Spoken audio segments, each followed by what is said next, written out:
Donc, Boker Tov les Koulam, Shavua Tov, et on revient donc dans notre étude de la Mishnah, de Masechet Avot.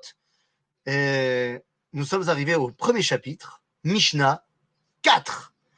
Donc c'est reparti. Et donc, on vient de terminer la Mishnah donc de Antigonos Ish Socho, et comme je l'ai dit la semaine dernière, eh bien, Antigonos nous montre bien que le nom qu'il porte nous montre qu'on est bien impliqué dans la période helléniste, dans la période grecque. Et donc, comme je l'ai dit et redit, il est très important de savoir quelle est l'ambiance, l'endroit et le moment dans lequel nos Chachamim parlent. Parce que bien que leurs enseignements aient une valeur intemporelle, bien sûr, il n'empêche que le moment, les défis, l'endroit de là où ils parlent, eh bien, c'est un enseignement également pour nous et ça nous aide à comprendre encore mieux ce qu'ils ont dit. Et donc, je vais vous donner un exemple pour bien étayer cela, un exemple que j'ai peut-être déjà donné souvent, mais c'est un exemple qui est pour moi très probant. Vous savez, il y a une histoire dans la Torah qui nous a raconté avec Abraham qui reçoit les anges. Il y a 3 anges qui viennent dans la tente d'Abraham, il les reçoit, machin. Et là-bas, eh bien, on va nous dire que Abraham discute avec eux. Et la grande question est de savoir, est-ce que si toi et moi on avait été là-bas, eh bien, on aurait vu Abraham discuter comme bam. Toute cette histoire-là s'est passée dans la prophétie qu'a reçue Abraham. C'est-à-dire que si toi, tu avais été là-bas, tu aurais vu un vieux monsieur qui dort. Et que donc, pour lui, lorsqu'il a vu ces 3 hommes, en fait, ces 3 hommes ne sont pas des hommes, ce sont des esprits qui dévoilent le dévoilement de Dieu. Ça, c'est l'avis du Rambam. Le Ramban n'est pas du tout d'accord. Lui, il pense que si tu avais été là, tu aurais vu 3 personnes qui viennent chez Abraham. Mais, c'est-à-dire, ils ne sont pas d'accord, c'est pas très grave. Ça arrive tout le temps. Mais sauf que c'est la seule fois où le Ramban dira Assour le'amin bedivre à Rambam. Assour de croire ce qu'a dit Maïmonide. Et pourquoi tu es aussi virulent? C'est-à-dire, alors t'es pas d'accord, pourquoi tu es aussi virulent? Assour. Eh bien, quand on replace les choses dans leur contexte, qu'est-ce que nous dit le Rambam? Le Rambam nous dit que le dévoilement de Dieu, ça passe par 3 esprits, par 3 idéaux spirituels. Maintenant, le Rambam, il vit dans les terres de l'islam, il n'en a rien à faire, ça veut rien, ça peut faire aucun mal ce qu'il dit. Alors que le Ramban qui vit à Barcelone sous l'influence des chrétiens, t'imagines ce que ça peut faire de dire que c'est quoi le dévoilement de Dieu, ces 3 dimensions spirituelles? Attends, mais plus Trinité que ça, tu meurs. Et donc le Ramban, sachant très bien dans quel milieu, dans quelle époque il vit, il dit Assour la amin bezé. On n'a pas le droit d'y croire, alors qu'il est très fort probable que c'est le Rambam qui avait raison. Mais l'Oméchané, le Ramban a une responsabilité historique. Pourquoi je dis tout cela? Eh bien, simplement pour comprendre que la Mishnah qu'on va lire maintenant, la Mishnah de Yossé ben Yoézer et Yossé ben Yochanan, eh bien, d'abord, il faut la remettre dans son contexte. Qui sont Yossé ben Yoézer et Yossé ben Yochanan? À quel moment parle-t-il? Eh bien, les amis, ce sont des rabbins qui vivent une époque extrême. On les connaît pas, c'est bizarre. C'est-à-dire qu'on connaît les autres antagonistes de cette époque-là, très bien, mais on ne les connaît pas eux deux, qui ne sont rien d'autre que le Nassi à Sanhedrin et le Hav Bet Hadin, qui sont les chefs de la Torah, les chefs de la transmission de la Torah du peuple juif. Quelle est leur époque? Eh bien, Rabotai, leur époque est très simple. Yossé ben Yoézer et Yossé ben Yochanan sont les rabbins de Hanouka. C'est-à-dire que nous, on connaît Yehuda Maccabi, tout ça. Yehuda Maccabi, c'est pas le rabbin. Les rabbanim de l'époque de Hanouka sont Yossé ben Yoézer et Yossé ben Yochanan. Tellement que Yossé ben Yochanan, Yerushalayim, se fera tuer pendant le Mered. Donc, nous sommes face aux rabbins de l'époque de Hanouka. C'est-à-dire aux rabbins qui vivent la guerre contre les Grecs. Et ils comprennent tous les deux. Alors aujourd'hui, on va parler que de Yossé ben Yoézer, mais les deux comprennent une chose. C'est qu'il faut mettre l'accent sur, tout simplement, ce qui va sauver le judaïsme à l'époque de Hanouka. Qu'est-ce qui sauve le judaïsme à l'époque de Hanouka? Qu'est-ce qui nous permet de partir en guerre? Qu'est-ce qui nous permet de ne pas tomber dans une hellénisation, une assimilation énorme? C'est la maison. La maison juive. La maison juive qui donne une éducation de kishkes, comme on dit en arabe, de tripes à ces jeunes. Pourquoi est-ce que tu es fier d'appartenir au peuple juif? Pourquoi est-ce que tu es fier d'être juif? Pas parce que tu l'as appris dans la halakha, mais parce que tu l'as appris dans toutes les cuillères à soupe de ta maman, que tu es fier de qui tu es. C'est un enseignement primordial qu'on a appris et qu'on a appris à la maison et pas au Beth Midrash. C'est d'ailleurs la raison pour laquelle, lorsqu'on veut symboliser cette victoire-là, Hanouka, eh bien, on va mettre une lumière, la Hanoukia. Mais où est-ce qu'on la met? Eh bien, on la met devant la porte de la maison pour qu'elle éclaire la mezouza. Qu'est-ce que ça veut dire? Qu'elle éclaire la maison juive. Parce que c'est ça le projet, le produit, qui a permis à la réussite du miracle de Hanouka, à la réussite de la guerre contre les Grecs. C'était bel et bien le fait qu'il y avait encore, dans une partie du peuple, eh bien, cette appartenance, ce sentiment d'appartenance, cette fierté d'appartenir au peuple juif. Et Rabbi et Yosef ben Yoézer et Yosef ben Yochanan comprennent très bien que cet enseignement-là, tu peux le donner au Beth Midrash, mais ça ne suffira pas. Tout doit être un enseignement qui commence à la maison. D'ailleurs, je ne sais pas si vous avez remarqué, mais ces deux rabbins qui sont les rabbins de Hanouka s'appellent tous les deux Yosef. Incroyable. Yosef ben Yoézer, c'est le diminutif de Yosef. Yosef ben Yochanan, diminutif de Yosef. Ça, les deux s'appellent Yosef. Et vous savez quoi? La tradition juive, depuis plus de 1000 ans, a décidé de lier la fête de Hanouka aux parachiotes de Yosef. Nous lirons toujours les parachiotes de Yosef, Vayeshev Miketz Vayigash, pendant Hanouka. C'est-à-dire soit une, soit deux, pas les trois, évidemment. Hanouka, c'est qu'une semaine, c'est que 8 jours. Mais soit on aura les deux, parce qu'on aura 2 Shabbatot dans Hanouka, soit on aura une, mais ça sera toujours les parachiotes. Si on en a qu'une, c'est ou Vayeshev ou Miketz. Si on en a deux, ça peut être Vayeshev Miketz ou Miketz Vayigash. Mais quoi qu'il en soit, les parachiotes de Yosef sont au centre de Hanouka. Lama? Eh bien, parce que Yosef, qu'est-ce qui lui a permis de ne pas tomber? Eh oui, Yosef était extrêmement tenté par l'assimilation de son époque, à savoir la femme de Potiphar, qui n'arrêtait pas de le chauffer pour qu'il tombe avec elle. Tomber avec elle, ça signifiait l'assimilation à l'Égypte.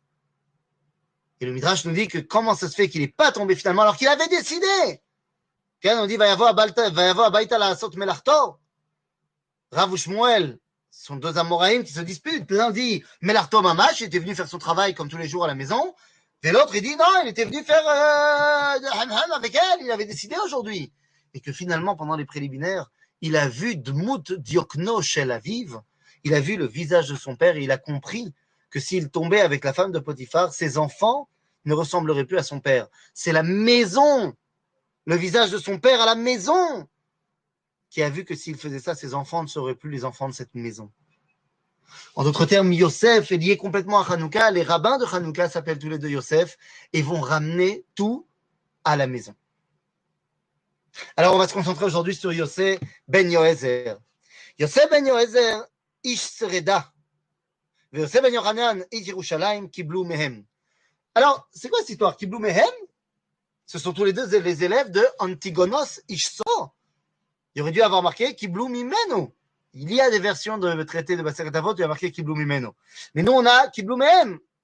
Alors, certains disent qu'ils ont reçu de Antigonos et de Shimon HaTzadik qui avait, Baruch Hashem, vécu une très très longue vie. Donc, j'ai eu le temps d'étudier chez les deux. Mais ça peut vouloir dire également tout simplement que Antigonos était les deux. Qu'est-ce que ça veut dire les deux? À partir de Yosef ben Yoézer et Yosef ben Yochanan, la Torah passe par deux, par un couple. Commence la période qu'on appelle les Zugot. Une période qui va s'étendre sur à peu près 250 ans, où il y a un couple qui enseigne la Torah. Un couple de Chachamim qui sont l'un porté plus sur la Midat Din, sur la rigueur, et l'autre porté plus sur la Midat Chesed. En général, ce n'est pas toujours le cas. En général, le Nasi à Sanhedrin, c'est Chesed, et le Av Bet Din, c'est le Din. Rabotai, comment ça se fait qu'avant, on n'avait pas besoin de deux personnalités? Eh bien, tout simplement parce que Antigonos, d'une certaine façon, et surtout Shimon HaTzadik, ils avaient la capacité du milieu. Le milieu, c'est-à-dire qu'il y a dans ce monde une anaga de la bonté, chesed, mais il y a également le din. Il faut être capable de faire la synthèse, midat harachamim. C'est ce que nous faisait Shimon HaTzadik. Il connaissait les 3 piliers sur lesquels le monde se tient. Gmilut Chassadid, Gmilut Chassadim, c'est chesed, la bonté. Avoda, c'est le din de la Avodat Amigdal, mais il y avait également la Torah au milieu qui rassemblait les deux. Eh oui. Donc, il y a ici, et quelque part en Antigonos, c'était pareil. Puisqu'en Antigonos nous dit, ne soyez pas comme ceux qui servent leur rave pour recevoir un prix. Donc fais-le parce qu'il faut le faire, midat chesed. Et ne soyez pas comme ceux qui sont pour recevoir quelque chose parce qu'ils méritent, ils ont fait quelque chose, ils méritent midat adin. Ve'im ora shamayim alechem. C'est-à-dire qu'il y a cette dimension de midat adin, mais pas trop, puisqu'il y a également cette dimension de chesed. Chez Yosef ben Yoezer et Yosef ben Yochanan, ben voilà, la Torah se divise en 2 courants, din ve chesed. Chacun amènera ce qu'il est au mieux. Et donc, ici, on va commencer par Yosef ben Yoezer. Yosef ben Yoezer, Omer. Vous vous rappelez qu'on est dans l'époque de Hanouka? Vous vous rappelez que c'est deux qui s'appellent Yosef et qui ont compris que ce qu'ils devaient gagner, c'était la maison? Eh bien, les deux, Yosef ben Yoezer et Yosef ben Yochanan, vont ramener toute la Torah à la maison. L'un va dire Yehi beitra beitvad lachachamim. L'autre dira Yehi beitra patoach lirvacha. Alors, je ne m'occupe pas de Yosef ben Yochanan ce matin, mais on ramène tout à la maison. On comprend que maintenant la Torah doit passer par la maison juive. Alors, qu'est-ce qu'il nous dit Yosef ben Yoezer? Yosef ben Yoezer Omer Yehi beitra beitvad lachachamim. Que ta maison soit une maison de rencontre de tous les chachamim. Ben, comment tu fais ça? Comment tu fais ça? Quand il y a 2 chachamim, c'est facile. Il faut que dans ta maison, tu invites les 2. Voire même en même temps. Quand il n'y a qu'un seul chacham, c'est facile. Mais qu'est-ce que tu fais aujourd'hui? Où tu as 1 million de chachamim? Où tu as des rabbins, en veux-tu, en voyant? Où tu as des livres, tu ne sais plus quoi en faire? Dit Rabbi Chaim de Vologine.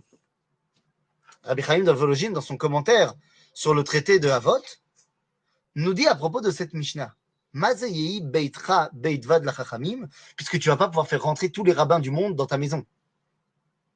Et là, il te dit, c'est la bibliothèque. C'est la bibliothèque. Il faut que dans ta bibliothèque, tu aies tous les chachamim. Bon, c'est pas possible non plus, parce que ta bibliothèque, elle n'est pas extensible. Mais qu'est-ce que ça veut dire? Ça veut dire qu'il te faut de tous les rabbanim dans ta bibliothèque. Tu m'as bien entendu, il te faut de tout. Alors, il ne te faut pas tout, parce que tu ne pourras pas arriver à avoir tout. Mais il te faut de tout. Ah non, dans ma bibliothèque, il n'y a que des livres d'Ashkenaz.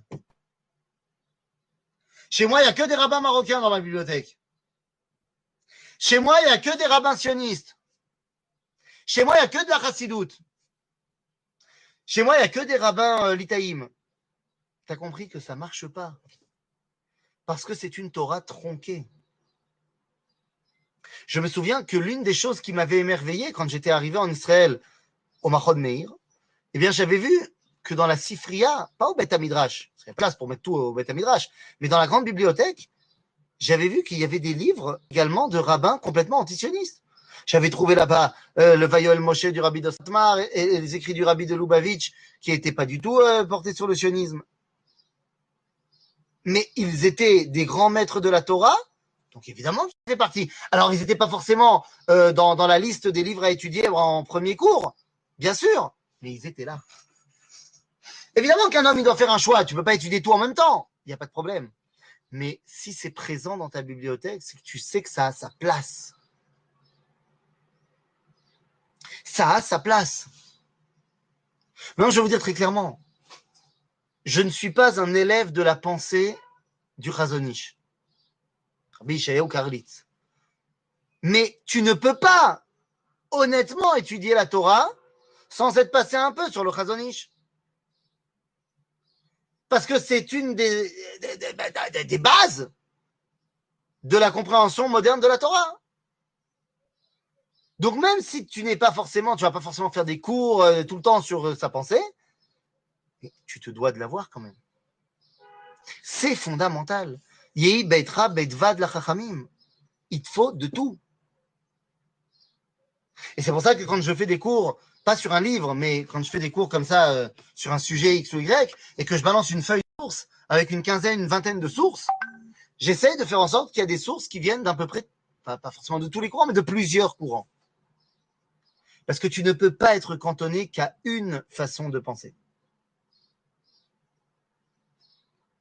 Il te faut une globalité de la Torah. Alors ça semble contredire une autre Mishnah qu'on verra plus tard, qui te dit Assez lecha rav, fais-toi un rave. Et mon maître, le Rav Cherki, de m'expliquer, oui, ça dépend à quel moment de l'évolution de l'homme. Dans le début de son chemin de la Torah, il faut qu'il ait un rave, une colonne vertébrale, et quand il a été bien construit, alors il doit rentrer à l'intérieur tous les autres rachamim, parce que son cave, sa direction, elle est claire, mais il peut aussi apprendre d'autres choses, d'autres personnes. Et des fois, eh bien, tu vas sortir un chidouche extraordinaire d'un rabbin à qui tu t'es opposé fermement pour d'autres sujets. Asma. C'est pas parce que là, ce rabbin, bah, tu n'as pas été suivre son enseignement, que là, tu peux pas suivre son enseignement. Yehi betra betvad la chachamim. Mais ça ne suffit pas. Parce qu'une fois que tu as rentré tous les rabbins, il ne faudrait pas que tu penses non plus que tu n'es rien face au rabbin. Le rabbin, quel qu'il soit, et je me préfère le dire, quel qu'il soit, peut, évidemment, avoir raison. Mais le rabbin, quel qu'il soit, peut également avoir tort. Et non, mes amis, ça ne casse en rien le niveau du rabbin. Ça ne renie en rien la grandeur que je vois à cette personne. C'est pas parce qu'un rabbin il a tort que c'est plus un rabbin. Et c'est pas parce qu'un rabbin il a tort que c'est plus un grand de la Torah. Tous les rabbins peuvent se tromper. Kulam, kolel, arebe. Même ton rebbe, il peut se tromper. Ça ne veut pas dire que c'est plus ton rebbe, mais il peut se tromper. Tu sais pourquoi je dis ça? D'où je me permets de dire ça? Que même le Rabbi Lubavitch, même le Rav Shach et même le Rav Kook, ils peuvent se tromper. Sauf que le Rav Kook ne s'est jamais trompé. Mais bon, ça c'est un autre problème. Tout le monde peut se tromper. D'où je le sais? Eh bien, tout simplement parce que je ne pense pas qu'il y ait de plus grand rabbin que Moshe le rabbin. Moshe Rabbeinu. Moshe Rabbeinu, il s'est trompé. Bataille? Ah, Pachout. Pachat Shemini.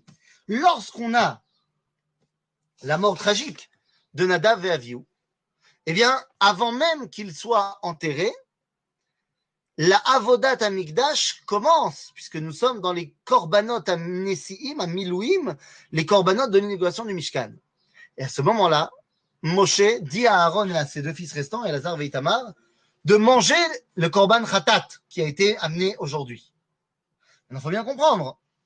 Nadav et Avihu n'ayant pas été encore enterrés, leurs proches, leur famille, papa et deux frères, sont ce qu'on appelle dans la halakha Kohen Onen.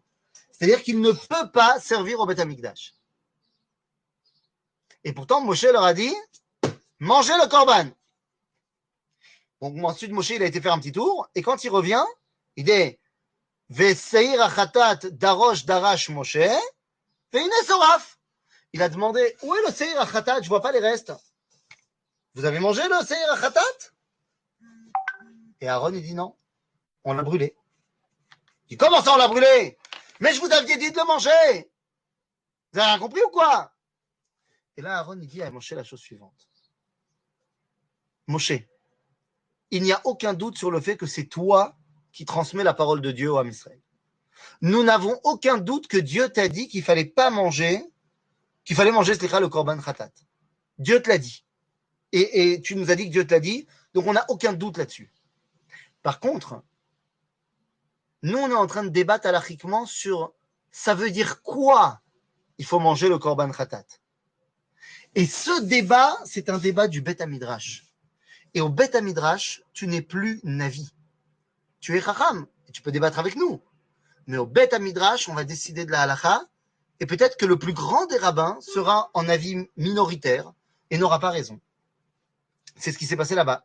Que Aaron, il a dit, évidemment, qu'il faut manger le korban khatat. Pourquoi? Parce que il s'agit du khatat des milouim, c'est-à-dire de l'inauguration du Mishkan. C'est un korban qui n'arrivera qu'une seule fois dans l'histoire. Donc, il est évident que ce korban est plus important que mon deuil personnel. Donc, je le mange, celui-là. Aval, il y a un autre khatat, que c'est celui-là que tu as demandé, Moshe, à savoir le khatat de Rosh Chodesh. Comme c'est Rosh Chodesh Nissan, et on fait un khatat de Rosh Chodesh. Eh bien, celui-là, on ne l'a pas mangé. Parce qu'on s'est dit que ce Rosh Chodesh-là, eh bien, n'est pas plus important que notre deuil personnel, puisqu'on ne mange pas aujourd'hui, on mangera dans un mois. Et donc, on a décidé que ce korban-là, on ne mangeait pas. Et Moshe, il dit, Vaïtav be'enav. Genre, ouais, t'as raison. C'est toi qui as raison. Je m'étais planté. C'est de cela qu'on parle. Nous dit Yosef ben Yoézer, לא רק שהיא ביתך בית ועד לחכמים, אלא והווה מתאבק. Dit le Rabbi Chaim de Vologine, le Nefesh Chaim, dans son commentaire toujours sur Maseret Avot. Veve mitabek, c'est Omer Ma'avak. Bats-toi contre tes rabbins. Si tu n'es pas d'accord avec eux, dis-leur. Oui, mais attention. Deux choses. D'abord, tu as le droit de ne pas être d'accord avec tes rabbins, à une condition. Que tu as un argument. De dire, non, ça ne me plaît pas ce que tu dis, Kvodarav, je ne le sens pas, ce n'est pas un argument. Mais si tu as un argument, yalla. Deuxièmement, rappelle-toi que même si tu es cholek sur ton Rav, même si tu penses qu'il a tort et tu as un argument, et tu sais quoi, même s'il s'avère que toi tu as raison, tiskor shata be'afar raglehem. Tiskor que le rabbin il est toujours plus grand que toi, même si toi tu as eu raison dans le vikouar. Rappelle-toi que toi tu n'es que la poussière par rapport à ses pieds. Et Munat Chachamim, ça ne veut pas dire qu'ils ont toujours raison. Ça veut dire qu'ils sont des Chachamim, et on le sait. Et que même si là, ils n'ont pas raison, on n'enlève pas notre Emouna dans le fait qu'ils sont Chachamim, mais on continuera à leur demander des conseils. Et c'est exactement de cela qu'on parle ici. VMV mitabek, mais rappelle-toi que tu es Be'afar Raglehem. Une fois qu'on a dit ça, VV shote batsama et divrehem. Et bois leurs paroles comme si tu étais tout le temps assoiffé. Bizarre, une fois que tu as bu, tu n'es plus assoiffé. Justement, ne bois pas à satiété. Ne bois pas de sorte que tu ne sois plus assoiffé. Il faut que la Torah que tu vas enseigner, tu vas apprendre de tes maîtres, eh bien, tu veuilles toujours l'apprendre comme si tu étais toujours assoiffé de vouloir connaître plus. En fait, quand tu étudies la Torah, plus tu étudies, plus tu te rends compte qu'il y a des choses à étudier. Ça peut briser quelqu'un, mais ça peut au contraire l'élever, à lui faire prendre conscience qu'il doit toujours aller chercher encore plus loin pour comprendre la volonté du Créateur. Et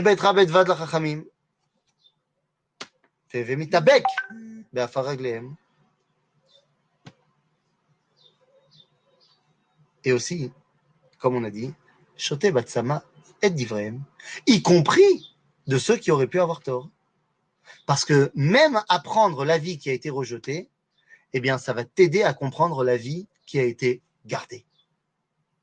C'est ce que Rabbi Nachman de Breslav explique quand il appelle la différence entre tzadik vetovlo et tzadik veralo. Il dit tzadik vetovlo, c'est un tzadik, et la halakha, elle est comme son avis. Alors tovlo. Alors qu'un tzadik veralo, c'est un tzadik, mais la halakha, elle n'est pas comme son avis. Alors ralo. Il y a des rabbanim où la halakha n'est pas comme eux. Ça ne veut pas dire qu'ils ne sont pas grands, ça ne veut pas dire qu'il ne faut pas étudier, et ça ne veut pas dire que la halakha, elle ne sera jamais comme eux. À bientôt les amis.